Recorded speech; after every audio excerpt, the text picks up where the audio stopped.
In 1519, the Portuguese navigator Ferdinand Magellan sailed in the service of Spain to seek a new route to the Spice Islands of the East Indies. After a 3-month voyage across the Atlantic, Magellan's fleet of 5 ships made a landfall on the coast of Brazil.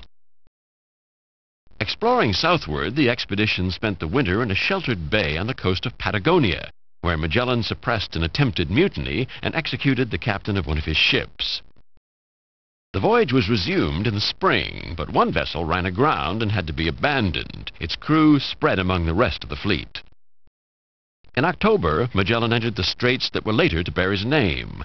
One ship deserted the fleet, but the expedition completed the passage and emerged into the Pacific Ocean in November 1520. Sailing north along the coast and then westward, the fleet headed out into the unknown ocean. They crossed the equator and made a landfall on Guam, one of the Mariana Islands, in March 1521.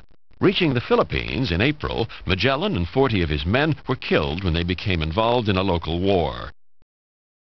The remaining crewmen abandoned one vessel and spent the next several months raiding passing ships. In September, Juan Sebastian del Cano assumed command of the voyage, and the 2 remaining vessels, the Trinidad and the Victoria, sailed to the Moluccas Islands to trade for spices.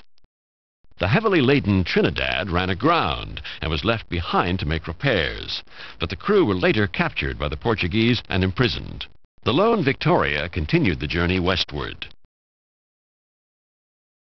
The Cape of Good Hope was rounded in May 1522, and the ship returned to Spain the following September. The original crews of 270 men were now reduced to just 17 Europeans and 4 East Indians.